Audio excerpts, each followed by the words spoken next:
Hello everyone, welcome back to Card Combo Show episode 98.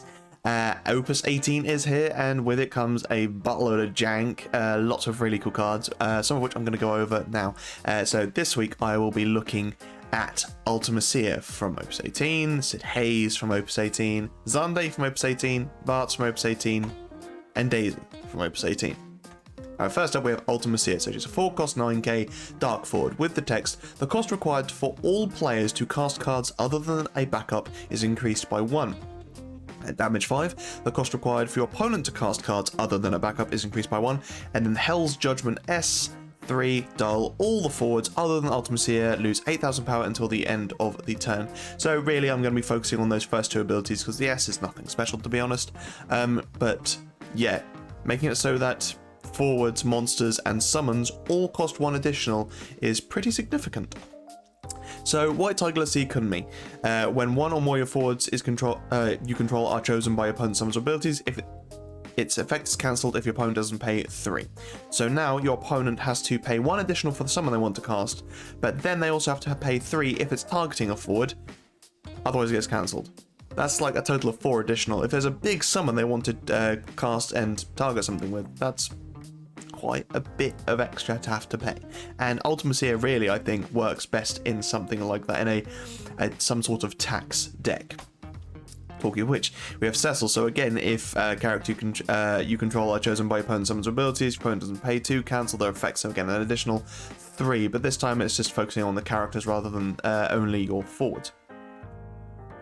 Cleone, so making it so that your opponent has to cast a summon and pay additional for that summon to get rid of Cleone, just to then be able to cast another summon, again meaning they have to cast additional for that. So it's a total of however much I've had to pay for the first summon, and you get a card off of that anyway as the owner of Cleone, but then they also have to pay additional for the second summon they cast. So even if they're casting 2 2-cost summons, they've had to pay, 3 costs for that first summon, and if you include that summon in the cost, that's also a card, so 2 CP, so a total of 5 CP, and then they have to pay a further 3 CP for the second summon as well.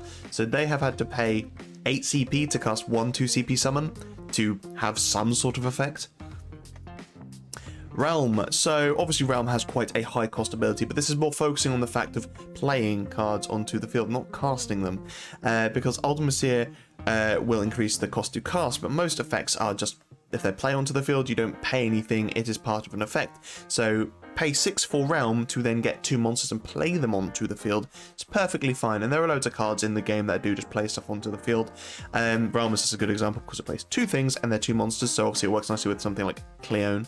But yeah, ultimately, if you're going, because this affects you as well, if you're going to be trying to outspeed your opponent as well with this, you're going to want to be playing things of excellent value to get that. So paying something like Realm to then bring 2 monsters onto the field that might also be forwards as well, so you're getting 3 forwards, paying 6, not the worst thing.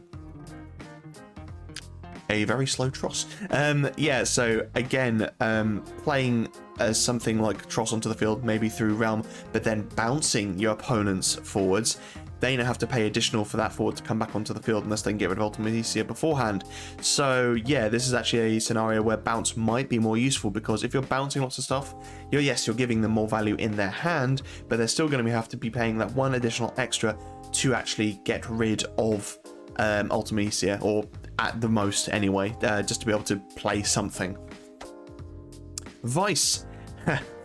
So when your opponent discards 1 or more cards due to your summons or abilities, choose one character, dull it, and freeze it. So this is actually going to be what my most recent deck profile is about, but I mentioned earlier Ultimacia I think works well in a tax deck, and I think she probably would. I haven't tried it out yet, but I think she also works really well in a mono ice deck, where you are able to freeze out your opponent's forwards, their backups, and get rid of their hand, make them turbo discard. Because if they're at a point where, say they've got 4 backups, but you've frozen 2 of them out, and they can't attack with any of their forwards, they have no cards, they go to their turn, they have 2 active backups and 2 cards. Now, there's a good chance that they won't be able to play anything, because of the fact that they've lost most of their backups. Everything will cost additional 1, maybe an additional 2, so even if they have a full CP summon, that will have to be their entire hand discarded just to be able to cast that, and that might not even get rid of Ultimacia. And depending on what your opponent is in, obviously you can kind of guesstimate to a certain degree, but obviously this wouldn't work as well against something like mono wind or lots of reactivation, or if your opponent just has lots of cheap means of killing Ultimacia, then it's just the way it is. But that's one of the reasons why you might make them turbo discards, constantly get rid of their answers, and also maybe run some sort of break zone removal as well, because if they're able to recur the answer and then kill Ultimacia through it, then it was worth it for them. Discarding didn't matter too much. But yeah, mono ice, discard, freeze everything out, make it so they can't even cast everything. If you can freeze all of their backups and they have 2 cards in hand, unless either of those cards are a 1 CP card, they're never going to be able to cast it. And then hopefully on your following turn, you can make them discard too, because that's really easy to do, to be honest. Orphan, the Unalesca backup, not to mention a multitude of other ice cards. So yeah, you are able to just completely lock your opponent out of the game. Cid Haze. So this is a very important card because Icewind is now very much back on the table. Is a 3 CP 7k Icewind forward. When Cid Haze enters the field during this turn, the cost required to cast your next card is reduced by 2. At the beginning of the attack phase during each of your turns, choose 2 characters your opponent controls. If you have cast 3 or more cards this turn, dull them and freeze them. So first thing is that he reduces the cost of the next cast by 2, but there's no mention of it cannot become 0. So if it's a 2 cost card, you can cast it for free. Simple as that. Same for 1 cost as well. And then at the beginning of your attack phase, during each of your turns, choose 2 characters your opponent controls. You have to choose 2, regardless of how many you've cast. So if your opponent has something that says it must be targeted, you do have to target that. And if they have something like, I don't know, is it Glaciella, where if you choose an ice character, they get to dull and freeze something. So if they're in mono ice, they're running something like Glaciella, you have to choose 2 things, at which point you will then have 2 things dull and frozen through Cid Haze. So yeah, be mindful of that. But ultimately, really, really good card. So Atomos, yeah, I mean, being able to cast things for free is already really nice, but, well, I say for free, sorry. Using Cid Haze to cast potentially a 2 cost for free is really, really good, but then be able to make it easier to cast more than 3 things, or getting up to 3 things by, you know, cast 1. Let's say you cast Cid Haze onto the field, you then cast, I don't know, a summon of 2 CP for free. That then reactivates Atomos. That then reactivates 2 backups with Atomos, so you've then only dulled 1 CP, which was for Cid Haze. You can then probably easily cast something else, at which point you then get to dull and freeze 2 things with Cid Haze. And this is just these 2 cards together, you know. There's so much that Wind can do with this. Chocobo, so you can just cast Chocobo for free. So you might say play Cid Haze, cast Chocobo for free, put Cid Haze back in your hand, replay Cid Haze, maybe cast another thing for 2 CP for free, or just even less, you know, making it easier to get to that 5 casts for Rosa, for example. But yeah, you'll be able to use Chocobo to bounce something that's got really good entry effect, and just casting that for free is really cool as well. Zidane. So, yeah, you could play Cid Haze, you could then play Zidane, or you could cast something else and then play Zidane, so he's then your 3rd cast. When Zidane attacks, obviously you're removing the top cards of your opponent's break zone, top cards of your opponent's deck, sorry, and those cards keep on staying removed, and even if Zidane dies, you can still cast those cards, which you can then utilize with Cid Haze's effect to be able to make something the next cast cost 2 less. That includes those cards as well. So if you reveal a 2 cost or 3 cost or 4 cost card off the top of your opponent's deck, you only have to pay 2 CP less for that cost, which is really, really cool. Althea, so obviously reduces the cost of the next cast by 2. You play Althea onto the field for only 1, she then reactivates a character anyway, so she is effectively free. Cerberus. You play Cerberus onto the field, reactivate your backups. It's just a really, really good card. Regardless of whether or not you're utilizing the fact that you get to cast it for 2 CP less off of Cid Haze. Again, this is only through Cid Haze entering the field though. So, you know, it's not a case of every single turn you get to cast something, unless you're bouncing Cid Haze back to hand and then replaying him, constantly getting stuff for 2 CP cheaper. But then, you know, you are still casting Cid Haze, so it depends on where you're going with this. But ultimately, it's very easy to do that. So it could be a case of Cid Haze followed by Cerberus for 1, reactivate your backups, maybe cast Chocobo to put Cid Haze back in your hand ready for the following turn. Actually no, because you'd want him to be on the field, but you see where I'm going with this. It's really easy to just constantly bounce, replay, and do all this stuff. Actually, yeah, so in your opponent's turn, maybe using Althea to bounce Cid Haze back to hand, then replay Cid Haze, then replay Althea, then play Cerberus, and just, yeah, there's so much stuff you can do with this. Just as long as it's of value though, which obviously with Luso would be very, very good. Right, Xande, love this card, absolutely love this card. So a 4 CP 8k Earth Fire forward. When Xande enters the field, choose up to the same number of forwards your opponent controls as characters put into the break zone from your field during this turn, deal them 9,000 damage, and then you can pay a fire and an earth, put 5 backups into the break zone, play Xande onto the field. You can only use this ability during your turn, and if Xande is in the break zone. So similar to that, is it Null from, like, I'm gonna go Opus 8 maybe, so he can be played from the break zone, but ultimately he would come onto the field. You've put all 5 of your backups into the break zone, so you then get to choose 5 things and deal them 9k each, so not too bad. Yes, and it's choose up to the same amount of forwards as opponent controls as character put into the break zone, so yeah, it's up to 5 basically. And then, yeah, just there's loads of really cool ways to be able to combo this, because breaking characters isn't hard. Just be mindful of the fact that it's your characters that are broken, not your opponents. So it's not like you're on Fire Earth, so you can just be breaking their stuff, then play Xande, then break more stuff. Goblin. So play Goblin on the field, to play Goblin onto the field, play Goblin onto the field. Put them all into the break zone to deal 3k to 3 different forwards. Play Xande onto the field. Deal 9k to 3 different forwards, all of which have received 3k anyway, so yeah, works quite nicely. I mean, Goblin's a fantastic card. Xande works nicely with it. What's there more to say? Magic Pot. I love this. I'm finally getting another reason to combo Magic Pot. So yeah, you put Magic Pot into the break zone. Maybe you've already got Xande in the field, and you put Magic Pot into the break zone, to then put Xande into the break zone, to then replay this Xande into the field. You've had 2 characters go into the break zone, so you get to 9k 2 things. Not too shabby. Samurai. So Dull, put Samurai into the break zone, choose 1 fire forward across 4 less in your break zone, play it onto the field. So just replay Xande back onto the field to 9k something. It's not too bad. You're not getting the most value off of it, but still 9k for entry just for breaking it back up. Again, it's all right. This works with some of the other cards as well. So I think there's an Earth version of Samurai. I think it might be a White Mage, and then you've got the Devout from Opus 1 in Ice as well, which can play any forward across 4. So yeah, you've got a few options there to be able to do this little combo. Kefka. This is where things start getting spicy. So you can put a total of 3 forwards or monsters you control into the break zone to play Kefka onto the field. You could then play Xande onto the field, at which point you then get to 9k 3 different things as well. So Kefka comes in, breaks something, Xande, 9k 3 other things. Luminous Puma. Put in the break zone to get your Xande back, to then play Xande into the field, 9k something.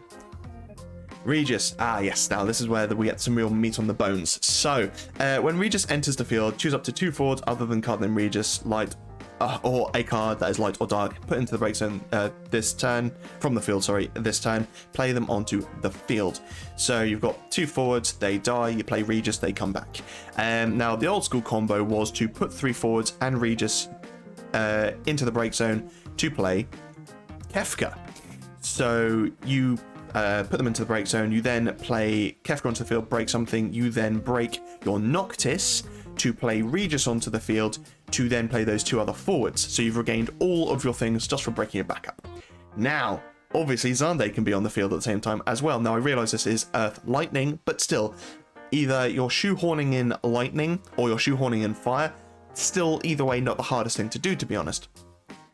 So you could put Regis, Xande, and another forward into the break zone to play Kefka onto the field.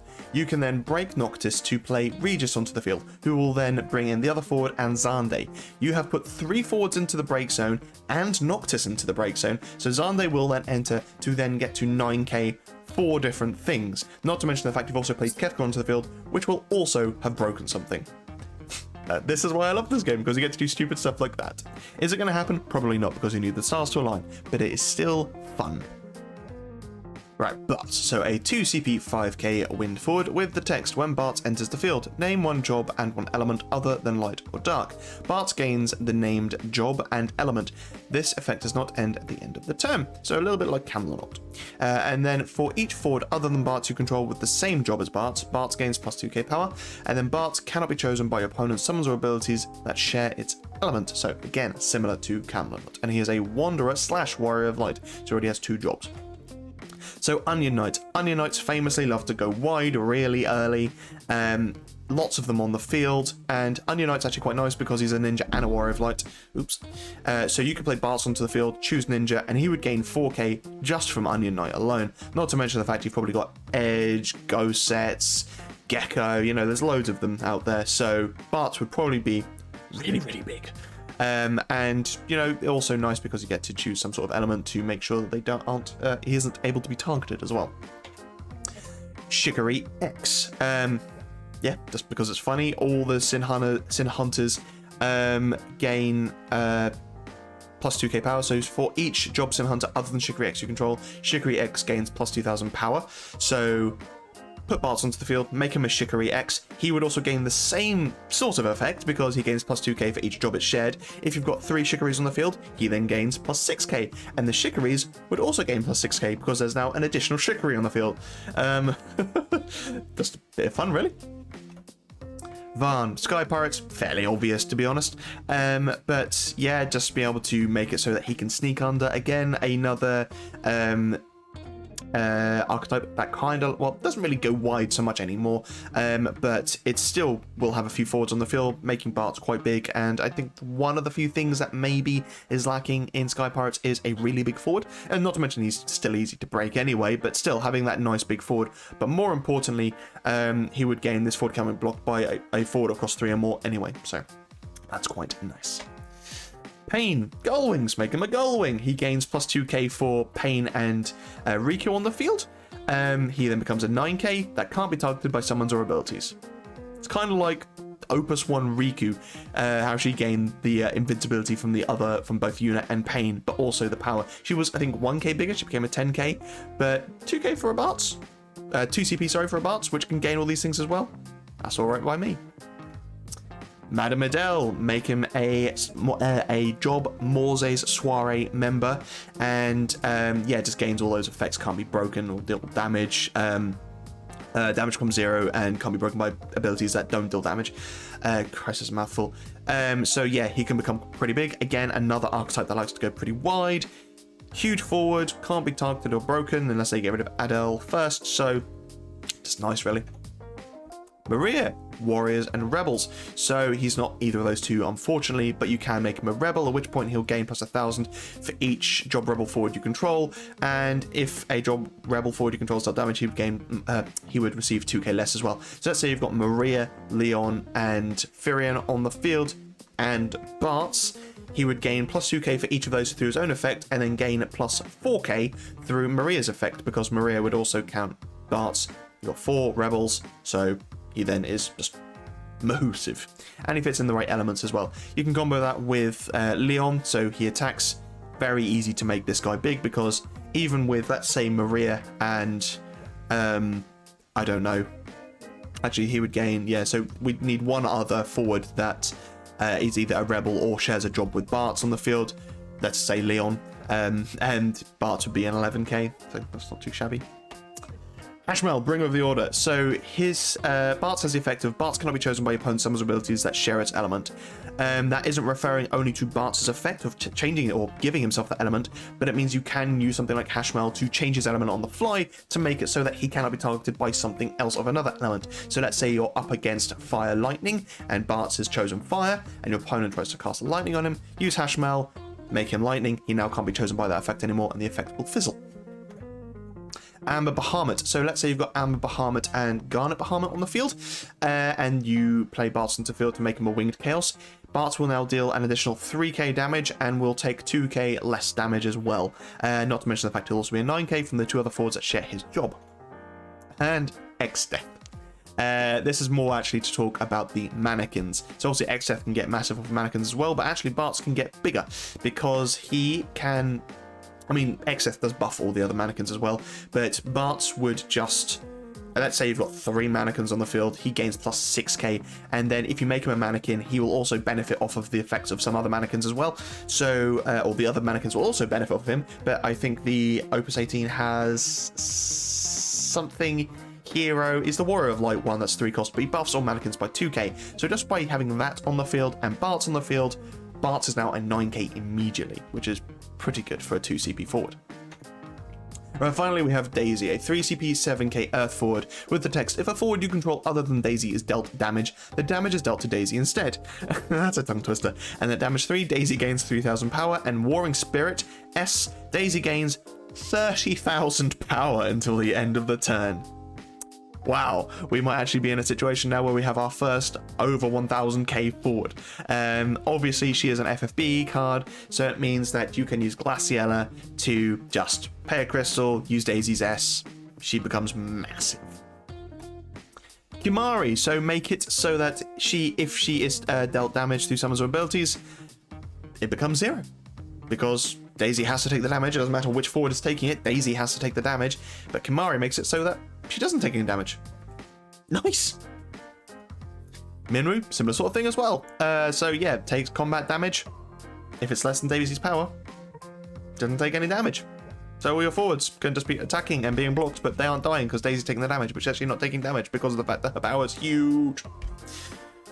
Cecil, so Dull, put Cecil into the break zone. During the turn, if a forward you control is dealt damage, reduce the damage by 2000 instead, and that's every single time they take damage. So it might be a case that your opponent has lots of ways to deal lots of damage, but every single time it hits Daisy, damage is reduced by 2k. If you've got Minwu on the field, that means it keeps on becoming 0, regardless of how big that damage is. Titan, choose one forward you control, dull it, it cannot be broken this turn, because ultimately the best way to kill Daisy is probably through either overpowering her, which might be hard depending on if your opponent's got the S, or just outright break. So Lightning will have a field day and just, oh look, you've got Daisy, don't care, dead. So having something like Titan, or yeah, something like Titan, to make it so that she cannot be broken this turn is probably quite important.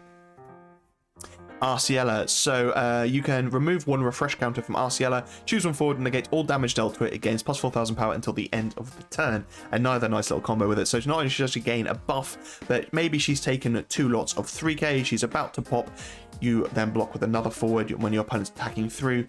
You then use Arciella to remove all the damage that Daisy had previously, but then buff her as well. C card. Now this is an interesting one. So if C card receives damage, reduce the damage by 2000 instead. If an earth forward other than C card you control is dealt damage, reduce the damage by 2000 instead. So let's say your opponent has some form of, I just noticed there's a URL at the top left of the screen. Although you guys probably can't see it because it's covered by my screen, but yeah, what's that doing there? Well, that's for.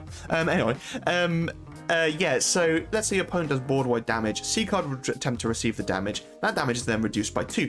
And then Daisy would attempt to receive the damage, and then that would be reduced by 1 with C card. Similar to the Cecil that I showed earlier, basically, it would trigger both effects. So let's say your opponent does 8k board damage. Daisy would attempt to receive that damage, and she would then take 7k, so you need to make sure she's bigger, because she's having the damage reduced by C card, but then C card would attempt to receive that damage, and the damage would be reduced by 2k, but then it gets chosen by Daisy, and then Daisy reduces that damage by a further 1, so that 8k that would have hit C card is now only 5k to Daisy. General Leo. So yeah, making it so your opponent can't cast summons is always a nice effect, but unfortunately all the forwards you control must block if possible. However, you could have lots of different forwards, they might be quite small, but it doesn't matter, they can keep on blocking because Daisy will keep on taking the damage. And again, you want to probably make it so that Daisy is quite big for this to work, because you can keep on blocking, Daisy keeps on receiving damage. So maybe you've got some sort of tech water in there to make it so Daisy has Minwu as well. Either way, just makes it so it's harder for your opponent to get through these. Yeah. There we go, everyone. That is the first of Opus 18, and there's some really cool cards in this set. This is one of those sets where it kind of feels like it's a bit more filler. There hasn't been a supremely defined focus, like there have been in the other ones. Like sometimes you get just a load of Final Fantasy TCG cards or a load of FFBE cards. But this one's had a bit of a mixed bag. But I really like loads of the cards, and I'm glad that we got a bit more Final Fantasy VIII support. Not as much as I would have liked, but I'm looking forward to playing around with Cid Kramer at least. We finally have a Cid Kramer after 18 sets in the game. Not like he's an important character at all in that. But yeah, either way, there's some really, really cool cards to play around with in this set, and there's some stupid things you can do with them. Let me know what some of the things that you guys have come up with as well, and some things I might have missed for these cards. But either way, stay safe, be lucky, and I'll see you in the next video.